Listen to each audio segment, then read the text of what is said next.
A Leitura de Ouvido, o podcast que transforma linhas em ondas sonoras. Eu sou o Lucas. Eu sou a Dayana. E o episódio de hoje é Meu Conto de Maupassant, de Monteiro Lobato. Ele que com o Pod Pirlim Pim Pim revolucionou o mercado editorial do Brasil. Vamos falar disso e de muito mais. É isso aí. E Maupassant, o que é então? É um escritor francês também, vamos falar dele. Então tá, no final a gente esclarece tudo aí. Vamos pra esse conto rapidinho do Monteiro Lobato. Boa leitura! Meu Conto de Maupassant, de Monteiro Lobato.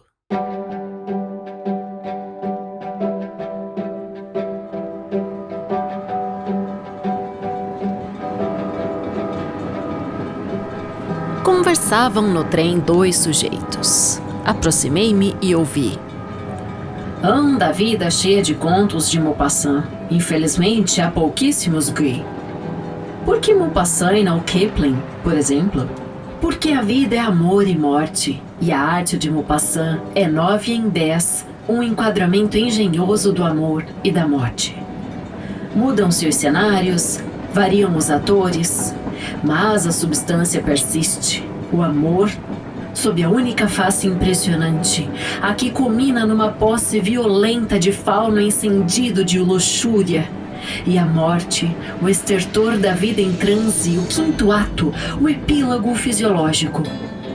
A morte e o amor, meu caro, são os dois únicos momentos em que a jogralice da vida arranca a máscara e freme num delírio trágico. Hã? Não te rias. Não componho frases, justifico-me. Na vida, só deixamos de ser uns palhaços inconscientes a mentirmos à natureza quando esta, reagindo, põe a nu o instinto hirsuto ou assina o basta afinal, que recolhe o mau ator ao pó. Só há grandeza, em suma, e seriedade quando cessa de agir o pobre jogral que é o homem feito, guiado e dirigido por morais, religiões, códigos, modas e mais postiços de sua invenção, e entra em cena a natureza bruta. A propósito de que tanta filosofia com este calor de janeiro? O comboio corria entre São José e Queremim, região arrozeira em plena faina do corte. Os campos em cega tinham o aspecto de cabelos louros tosados à escovinha, pura paisagem europeia de trigais. Os espaços feriam os nossos olhos quadros de Millet, em fuga lenta, se longe ou rápida, se perto. Vultos femininos de cesta à cabeça que paravam a ver passar o trem. Vultos de homens amontoando feixes de espigas para a malhação do dia seguinte.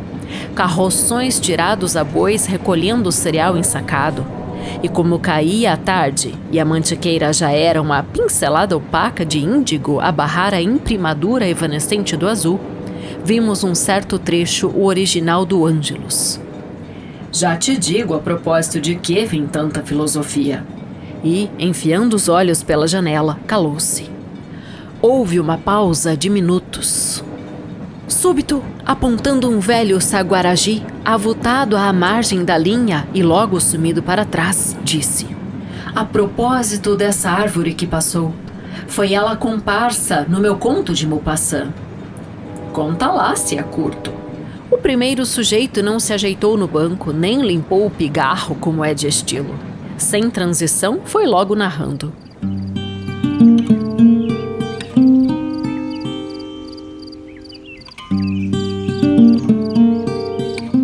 Havia um italiano, morador destas bandas, que tinha vendola na estrada. Tipo mal encarado e ruim. Bebia, jogava e por várias vezes andou às voltas com as autoridades. Certo dia, eu era delegado de polícia, uns piraquaras vieram dizer-me que em tal parte jazia o corpo morto de uma velha, picado a foice. Organizei a diligência e acompanhei-os. É lá naquele saguaragi, disseram ao aproximarem-se da árvore que passou. Espetáculo repelente, ainda tenho na pele o arrepio de horror que me correu pelo corpo ao dar uma topada balofa num corpo mole. Era a cabeça da velha semi-oculta sob folhas secas. Porque o malvado a decepara do tronco, lançando a alguns metros de distância. como por sistema eu desconfiasse do italiano, prendi-o. Havia contra ele indícios fortes. Viram-no sair com a foice a lenhar na tarde do crime. Entretanto, por falta de provas, foi restituído à liberdade, malgrado meu, pois cada vez mais me capacitava da sua culpabilidade. Eu pressentia naquele sórdido tipo, e negue-se valor ao pressentimento, o miserável matador da pobre velha. Que interesse tinha no crime? Nenhum. Era o que alegava. Era como argumentava a logicazinha trivial de toda a gente. Não obstante, eu o trazia de olho, certo de que era o homicida. O patife não demorou muito, traspassou o negócio e sumiu-se. Eu, do meu lado, deixei a polícia e do crime. Só me ficou nítida a sensação da topada mole na cabeça da velha. Anos depois, o caso reviveu. A polícia obteve indícios veementes contra o italiano que andava por São Paulo num grau extremo de decadência moral, pensionista do xadrez por furtos e bebedices. Prenderam-no, meteram-no para cá, onde o júri iria decidir da sua sorte. Os teus pressentimentos. O sujeito sorriu com malícia e continuou. Não resistiu, não reagiu, não protestou. Tomou o trem no brás e veio de cabeça baixa, sem proferir palavra, até São José. Daí por diante, quem o conta é um soldado da escolta. Metia a miúde os olhos pela janela, como preocupado em ver qualquer coisa na paisagem, até que defrontou o Saguaragi. Nesse ponto, armou um pincho de gato e despejou-se pela janela fora. Apanharam-no morto, de crânio rachado, a escorrer a couve-flor dos miolos perto da árvore fatal. O remorso! Aqui está o meu conto de Maupassant. Tive a impressão dele nas palavras do soldado da escolta. Veio de cabeça baixa até São José. Daí por diante enfiou os olhos pela janela até enxergar a árvore e pinchou-se. No progresso ingênuo da narrativa, li toda a tragédia íntima daquele cérebro, senti todo um drama psicológico que nunca será escrito.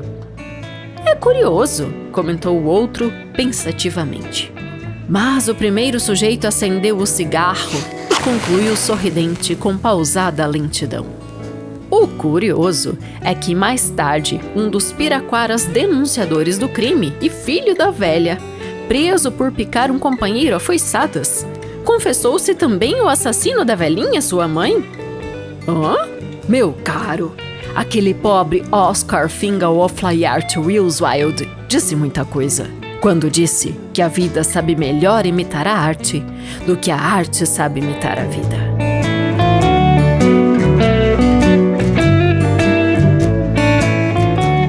E esse foi meu conto de Maupassant, de Monteiro Lobato. Terminando com a frase, quem é leitor aí ávido, pegou que ele citou Oscar Wilde, né? Mas ele falou o nome completo. Desafio você a repetir o nome completo dele. Tá, vamos lá, tenho aqui anotado. Oscar Fingal O'Flaherty. Esse que é o Foi difícil. Sofrido pra mim. É irlandês, né? O'Flaherty Wilswild. Então tem esse nome de novo, bem rápido. Duende irlandês. Oscar Fingal O'Flaherty Wilswild. Provavelmente tá errada a pronúncia. Igual a minha também, não sei, né, gente? Mas tudo bem. Então aquela frase final ali é do Oscar Wilde, né? Frase de coach ali. A vida sabe melhor imitar a arte do que a arte imitar a vida. Tá, então vamos lá. A vida sabe melhor imitar a arte. A gente se... Dá pra olhar mais por esse ângulo, né? Porque o senso comum é que a arte imita a vida, né? E a vida imita a arte. E muito tempo eu achei que era isso, mas daí você começa a perceber que a gente, né, como seres humanos, a nossa evolução, assim, consumindo a arte em forma de teatro, né, e desde o início dos séculos, música, e depois daí literatura, poesia, música, então a gente meio que constrói essas narrativas, né, pra gente, mesmo que essas narrativas muitas vezes não existem na vida real, né, a gente, acho que, né, é o velha É a velha concepção da história. A gente monta a história pra dar mais sentido à vida que não tem muito sentido, né? Tipo, as coisas acontecem às vezes sem narrativa. Eu acho que a vida, ela ganha... Quando você constrói narrativa, é que ela ganha sentido, né? Tipo, a história, quando você valoriza ela com tempo, espaço, personagens, você tira aquela moral... Putz, então realmente eu vivi. E a gente tá constantemente tentando criar narrativas, né? Fazer sentido. Até as histórias de vida, né? Depois que a gente passa, que parece que a gente escreve. Vou escrever aquilo que eu vivi lá no passado na minha cabeça. E daí a gente internaliza e escreve como se fosse uma historinha, né?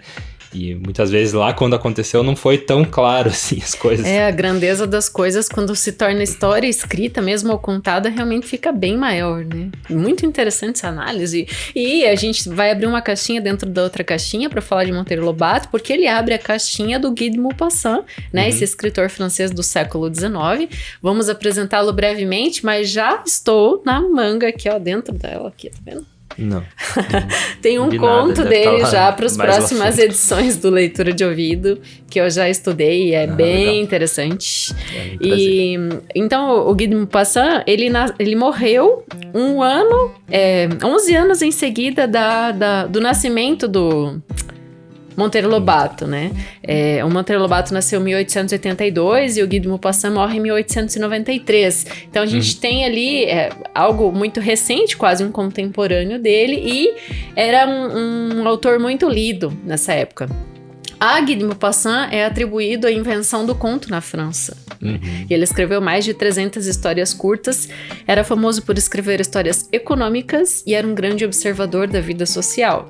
Então daí a gente vai falar desse conto de hoje. Juntou aí também, né? Ele juntou Oscar Wilde, que também era um grande observador da vida social, e Monteiro Lobato, que meio que faz a sua... Parece que é meio que um tributo, né? A esses escritores. Como se fosse. Não é tributo, tem uma outra palavra que... mas ele faz essa releitura, assim, por assim dizer. Como se fosse uma homenagem, um tipo de tributo. Mas eu vou confessar uma coisa, Lucas. Eu escolhi esse conto do Monteiro Lobato só pra gente trazer o Monteiro Lobato pro debate. Não necessariamente... E também pra gente introduzir um autor novo, que é o Maupassant, que a gente não falou dele ainda. Pra gente rememorar o Oscar Wilde. Mas pra gente trazer o debate do Lobato agora nesse mês de abril, porque ele é o cara que dá, né, a data pro livro infantil, né, pro Dia Nacional do Livro no Brasil e tudo mais. Então, eu acho legal a gente não tinha ainda esse formato de mesa cast a última vez que trouxemos ele, que foi em Europês, né, e agora a gente pode trazer esse debate mais amplo aqui sobre ele, que foi um grande cara pro Brasil. Sim, eu gosto muito da linguagem do Monteiro Lobato, assim, que ele usa, que é aquela coisa muito de... interiorana, né? Então ele usa muitos termos que deixa você, assim, bem... Ele caracteriza muito, assim, né? Quando ele usa esses termos. Então, nesse conto, não é diferente, né? No Europês, usa muito. No Coxa de Retalhos também, né? Fala sobre plantação, assim. Muito termo que é falado na roça, que a gente... muitas vezes na cidade não ouve, mas ele coloca no conto, né? Mesmo a gente não sabendo o que significa aquele termo, ele coloca como é assim que as pessoas o povo da roça, assim, é assim que eles falam, esses termos que ele usa, e você, leitor, né, que adivinha o que significa, enfim, né, que estude. Muito bom. Eu vou aproveitar que estou com os números frescos e vou trazer aqui para o leitor de ouvido, né? Ou se você que acabou de chegar a descobrir o podcast, Coxa de Retalhos. Então foi o 3º episódio, muito incipiente. Lá a gente tava no embrião do leitor de ouvido. Mas é bem legal. Muito demais esse texto. Nossa, extraordinário. E o Europês foi o 49. E a gente também trouxe Monteiro Lobato numa tradução dele, né? No 19, né? Que é o Alibaba e os 40 Ladrões. Que aí você não vê tanto a característica do Monteiro Lobato, assim, igual a gente vê aqui nos originais dele, né? Mas também, nossa, é uma história muito, muito legal. Importante falar, né, que ele foi também um grande tradutor. Ele transpôs para a língua portuguesa vários textos importantes aí, para as pessoas saberem e que não tinham ainda estado em território nacional, né? E a partir desse trabalho dele de tradutor, chegou por aqui e foram se espalhando. Sim. Bom, tem muita coisa para falar sobre ele. Eu sempre digo isso de todos os autores, vou parar de falar isso, ponto. Tem muita coisa para falar sobre tudo. Agora, eu quero falar do Saguaragi. Então, você falou... Saguaragi, então, é uma árvore da Mata Atlântica, né? É a árvore que É o fato que desencadeia o conflito do conto, digamos assim, né? Porque eles... É aquele clássico, né?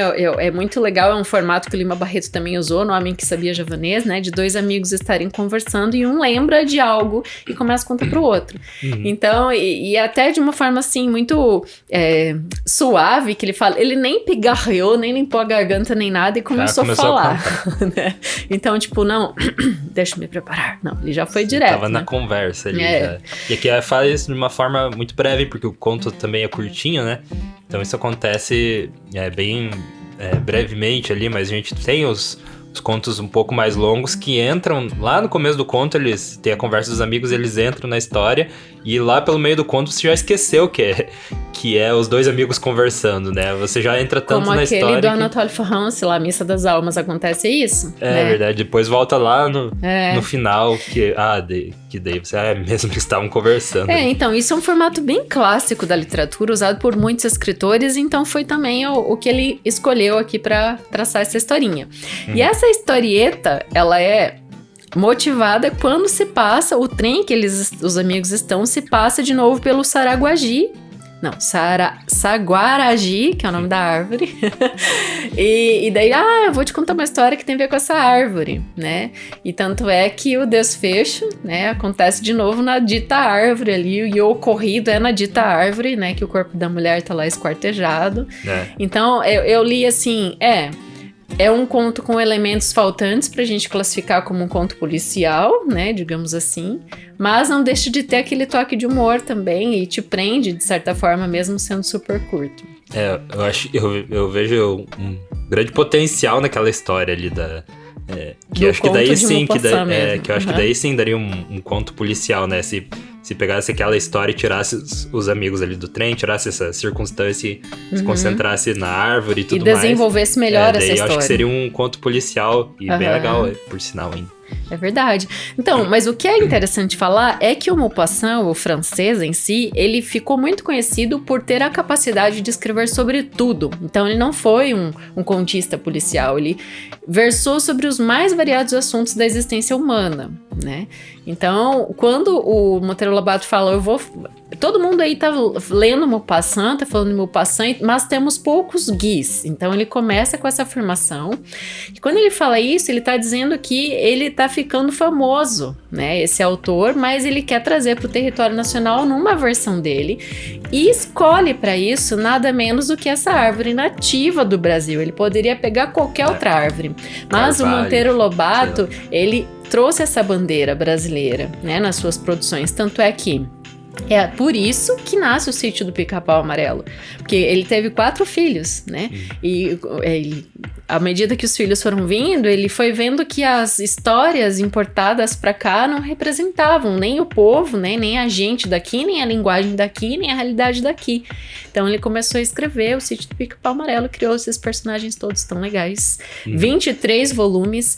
E quando a gente fala que o Monteiro Lobato revoluciona o mercado editorial brasileiro, ele não revoluciona só porque ele foi um investidor, né? Foi um cara que foi pro exterior e veio para cá, investiu em siderúrgicas. Ou você, leitor de ouvido, de repente você conhece, não sabia desse lado, que acho que todo mundo conhece ele como autor, né? A maioria das pessoas. Então acho que dá pra gente explicar isso ao contrário, né? Que ele era, além de um escritor, né? Ele era muito envolvido com política. Sim. E, enfim, como você tava falando. O arco de interesse do Monteiro Lobato durante a vida foi muito grande. E ele era um cara que tinha realmente embates políticos. Tanto é que quando, no fim da vida dele, o Marechal Dutra foi eleito como presidente da República, ele, por oposição ao governo, ele se mudou para a Argentina.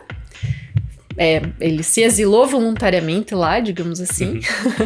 E como ele já tinha o sítio, né, todas essas histórias tão conhecidas e famosas no Brasil, ele começou a publicar em espanhol. Ele fez trabalho remoto lá por lá, né?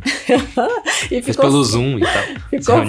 Ficou muito famoso também na Argentina e, enfim, toda a América Latina, né? Então, a obra dele ganhou o mundo por esse ato dele mesmo, assim, de ir pra lá. É verdade. Vale falar sobre o elefante na sala, né? Que quando a gente fala de Monteiro Lobato, que ele tinha esse outro lado dele, né? Então, ele era a favor, né, da criação da Ku Klux Klan no Brasil, né? Eu nem entrar nesse assunto agora. Não, mas falar. É que só porque tem que falar, porque senão a gente passa de, não falaram nada sobre isso. Então tá, a gente conhece. Ele até participava de um grupo de eugenia paulista. Então ele tinha esse lado, assim, apesar de ele ter dado apoio para muitos escritores negros, inclusive o Lima Barreto, né? Acho que ele foi... o Monteiro Lobato publicou ele. E, enfim, Machado de Assis, se não me engano. Não, foi Monteiro Lobato. Desse livro que saiu, esse Contos Completos, né, que a gente tem essa edição aqui, que saiu esse conto nosso de hoje, no final tem várias cartas de vários caras importantes na época. 25 anos após a publicação de Urupês, eles parabenizaram, mandaram cartas para o Monteiro Lobato, e foi ali, já era também o desfecho quase, né, da vida do Monteiro Lobato, já estava se caminhando. Viveu mais uns 15 anos depois, mas enfim, né? Ele já era um escritor maduro, o que eu quero dizer é isso. Sim. E o Lima Barreto também mandou uma carta pra ele. Nessa edição. Eu acho que eu até já li. Eu li a carta, achei muito legal. Você leu no episódio, é isso? Não. Eu lembro de ter lido. Eu li pra estudar, assim, E é legal demais você ter lembrado disso. Então, só por... a gente tem que colocar, né? Que acho que é importante a gente perdoar, mas não esquecer, né? A gente tem que lembrar... E eu acho que quando a gente perdoa, a gente também põe no contexto, que a gente já fez isso muito bem quando debateu o Urupês, que era o contexto social da época, né? Então, ele é classificado como um pré-modernista, então ele nasce ali no final do século XIX, vive já como adolescente adulto, esse início do século XX, essa primeira república do Brasil, com toda a conturbância. Pode falar conturbância. Conturbado como foi, né, esse nosso país ali nesse início. Então ele é classificado como pré-modernista, depois vem o modernismo com todas as rupturas que a gente já tratou em vários episódios, mas esse cara que foi para fora do Brasil um tempo, voltou. Quando ele volta dos Estados Unidos para cá, ele volta com a ideia de investir em empresas de petróleo, siderúrgicas. Ele acreditava nessa riqueza nacional tão grande e por isso ele defendia que o Brasil deveria ser um país desenvolvido. Por isso que nessa época já essa postura política forte, essa vontade de investir, e ele foi muito beneficiado na sua trajetória pessoal porque ele tinha um avô rico, que era o Visconde de Tremembé, que quando morreu deu toda a fazenda de herança para ele, né? Então. E foi vendendo esta fazenda do Visconde que ele fundou uma editora, né? Digamos assim, e começou todo esse trabalho de valorização do livro nacional. Sim, então a gente coloca as coisas, né? Tudo que ele foi, né? Inclusive as coisas ruins e as coisas boas, mas acredito que a contribuição do Monteiro Lobato foi,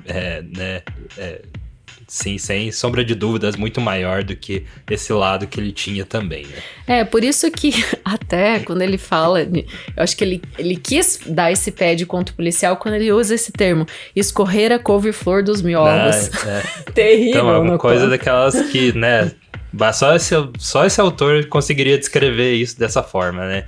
Então é muito legal quando você pega essas pequenas frases que você, nossa, isso só poderia sair de uma cabeça, né? As pessoas geralmente não pensariam nesse lado. Inclusive porque couve-flor tem tudo a ver com a produção do homem do campo, que tem tudo a ver com essa coisa dele ter... Então, assim, a ruptura que aconteceu na cabeça do próprio Monteiro Lobato, né? É um cara que foi alfabetizado pela mãe, né? É o nome da mãe dele, Olímpia Monteiro Lobato. Não, a gente já contou também o nome do pai e o que ele fez quando o pai morreu, que é o José Bento Renato Monteiro Lobato. Tinha a bengala com as iniciais JBRML. E daí quando o pai dele morre, ele tinha 16 anos, ele queria muito usar a bengala do pai e ele adota o nome Renato também, no sobrenome dele, que daí ele pode usar, fica igualzinho, né, o nome dele com o nome do pai, ele passa a usar a bengala. Monteiro Lobato era, então, 2 sobrenomes, né? E qual que era o primeiro nome? Era José Bento o nome dele. José Bento. Daí ele pegou o Renato também, José Bento Renato, né? Então, José Bento Renato Monteiro Lobato. Muito bom. Tá, então, mas eu tava falando disso, depois ele teve um professor particular, depois foi pra escola de Taubaté, e quando ele termina... Você vai gostar de saber isso, Lucas. Quando ele termina o nosso ensino médio, os estudos secundários... Ginásio. Não, ensino médio já acho que liceu seria, né? É mais que... Ginásio é o Fundamental 2, né? Tá. Então, quando ele tá ali com perto dos seus 18 anos, 16, 18 anos, ele eu quero investir os meus dons, eu gosto de desenhar, eu quero estudar as belas artes, né? E daí o avô dele fala, não, impõe uma carreira para ele, você vai estudar direito. Né? Então, a ele foi imposta a carreira de estudar direito. Que era mesmo que o caminho a ser tomado, né? Tipo, era engenharia, direito, então era... E medicina. Então, daí como o vô dele era rico, enfim, uma das coisas da infância do Monteiro Lobato que a gente tem que falar aqui, que ele amava, não sei se você vai se identificar, já fez isso na vida, quando você brincava com os seus priminhos, ele amava, então, essa vida ao ar livre, construindo brinquedos de mamão verde de chuchu. Você aí, leitor de ouvido. Isso aí vem do... Já fez isso? Da boneca de milho também. Construiu brinquedos de frutas e verduras e legumes, assim, né? Interessante, sim. Né? Também existia uma certa fartura no campo, né? Então, você podia estragar um chuchu pra fazer um carrinho, por exemplo. O chuchu merece, né? Virar um carrinho. Não, quem não tem o que comer, poxa, comer um chuchu mamão não daria, porque mamão é mole, como é que você vai fazer Não, mas de mamão verde. De mamão verde. Sabe esses mamão que nascem e toma geada e não presta pra nada, a não ser brincar? Então, faz desses mamão aí. Então tá bom. O mesmo mamão que a avó faz fruta, faz doce, geleia, chimia. Aqui no sul a gente chama de chimia. Você que tá aí na Europa vai achar super estranho esse termo. Mas é isso aí, ou lá no norte do Brasil, né?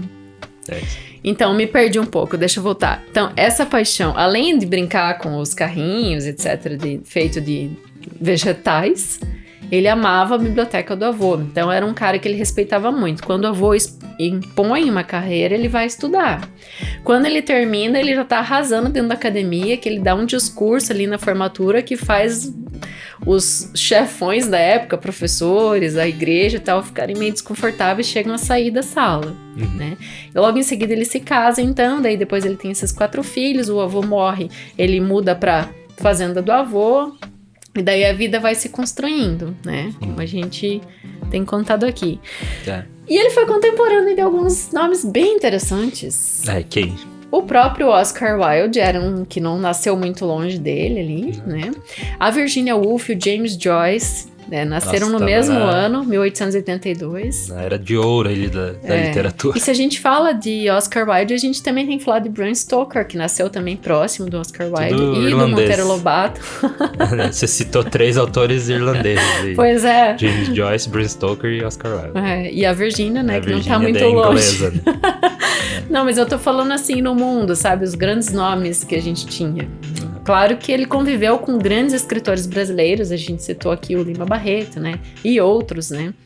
Mas a trajetória que ele fez, que fez também o mercado editorial crescer, é uma veia muito legal que ele pegou. Como ele amava desenhar, ele fez parceria com ilustradores e cartunistas. Então ele começou a ilustrar esses livros, né? Além de, os meus filhos precisam de histórias reais que falam do que é essa gente aqui do Brasil, essa língua, essa nossa realidade. Ele escreveu essas histórias e essas histórias também foram ilustradas, né? Bom. E aí a gente tem essa lindeza toda do Sítio do Pica-Pau Amarelo. Dá meio que o start na ilustração ali editorial.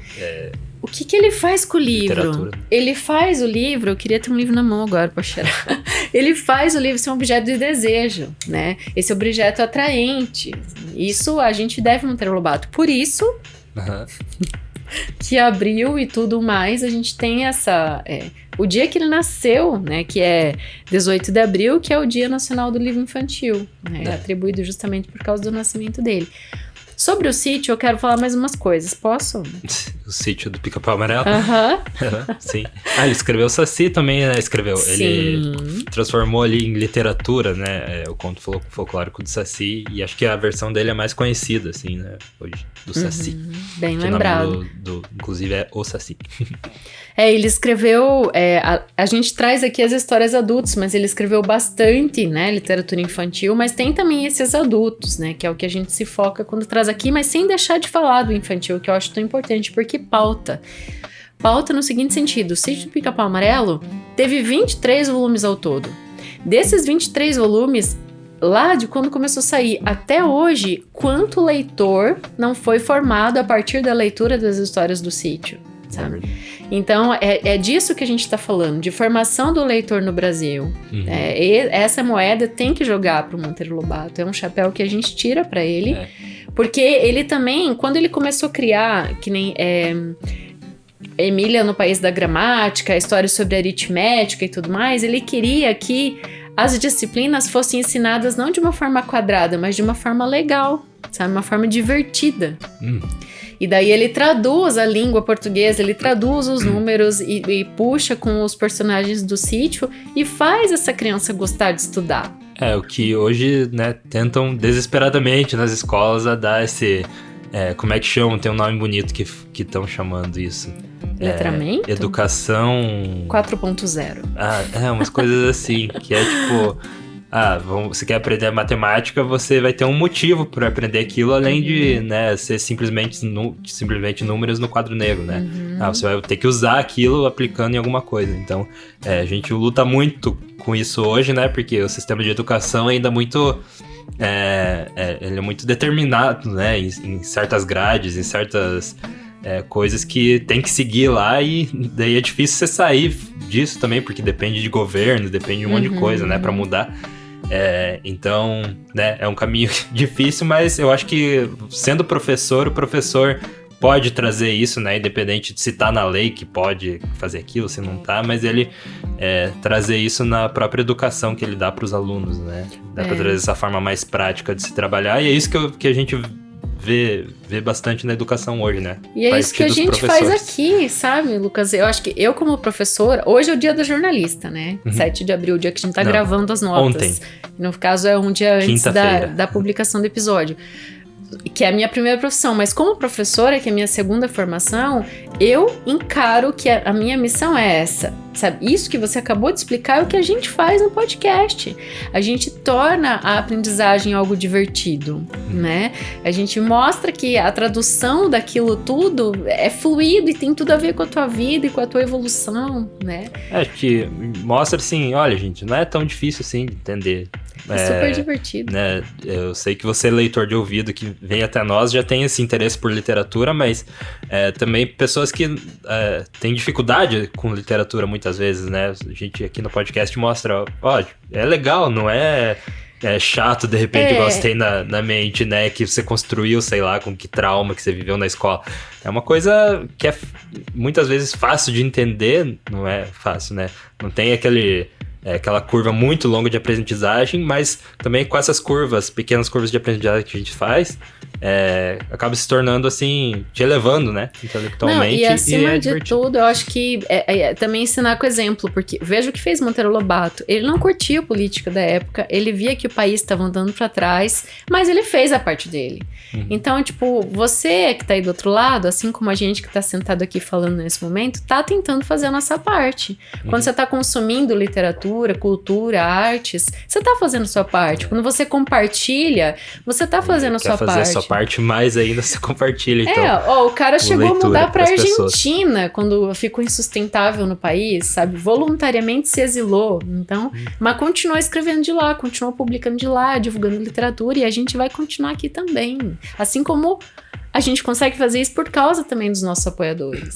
Então vamos falar dos nossos apoiadores. Se você quer apoiar aqui o nosso podcast, apoiar a literatura, você pode fazer isso entrando em apoia.se/leitura de ouvido, que é o nosso financiamento coletivo mensal que rola lá no Apoia. Ou você pode fazer um pix direto para leituradeouvido@gmail.com, que daí vai cair lá na nossa conta bancária do Leitura de Ouvido. Vai cair, na verdade, no meu nome lá, vai aparecer Lucas, e daí você já sabe que é aqui do Leitura. Então você tem essas duas formas de você apoiar e, né, com o valor que cabe aí no seu bolso. E por último, e não menos importante, sempre compartilhe os episódios, sabe? Eu tô um pouco frustrada, assim, que eu queria mais views, sabe? Eu queria mais pessoas consumindo o conteúdo. E o mundo precisa mais de literatura, né? E o trabalho que a gente faz aqui é muito... a gente foca muito na qualidade do produto final ali, sempre busca evoluir, né? Então, acho que o nosso podcast, ele traz todas essas coisas, assim, além da diversão, traz a literatura, né, como uma forma de elevação. intelectual. E também se você nos apoiar, você vai entrar aqui nos nossos apoiadores, nos nossos produtores executivos. A gente fala o seu nome aqui no final da leitura de ouvido, para muitas pessoas ouvirem que você apoia a literatura, como eles: Adalberto Machado Santos, Adriana Mairink, com a editora Infinita Lisboa, Anderson Luiz Fernandes, Betânia Nascimento, Bruno Ítalo Farias Cruz, Bruno Guedes com o Grupo Danco, Cristiane Bastos Cota, Cláudia Lube, Daniela Caroline de Camargo Veríssimo, Isabel Araújo Alves, Jaqueline Conte, Kênia Garcia Bento Torquato, Lilian Renert, Marcelos Machado, Maria Lúcia Riquibardi, Nariel Arruda Borba, Raimundo Gabino dos Santos, Rosângela Marquese, Sérgio Juarez Rico da Luz Silvia Schmidt e Zenilda Ribeiro da Silva. Obrigado aí, apoiadores do Leitura de Ouvido, viu? Tem bastante gente, entre você também nessa... Como é que fala? Nos filme de sessão da tarde? Nessa confusão, é isso. Entre você também. Para aprontar muitas confusões. Para aprontar muitas confusões junto com a gente. A bateria da câmera tá acabando, então Como a gente também tem que terminar. E a gente falou do colosso, então, da literatura infantil brasileira, e é muito importante sempre. E a gente te vê. E a gente te vê na próxima leitura. Direção e narração, Dayana Pasquim. Edição, artes de capa e trilha sonora de abertura, de Lucas Piaseschi. Produção, Roca Studios. Avalie no Spotify e na Apple Podcasts. Siga para não perder os próximos episódios. Inscreva-se em youtube.com/leitura de ouvido. Siga no Instagram Leitura de Ouvido. Fale com a gente no leituradeouvido@gmail.com. E a gente te vê na próxima leitura.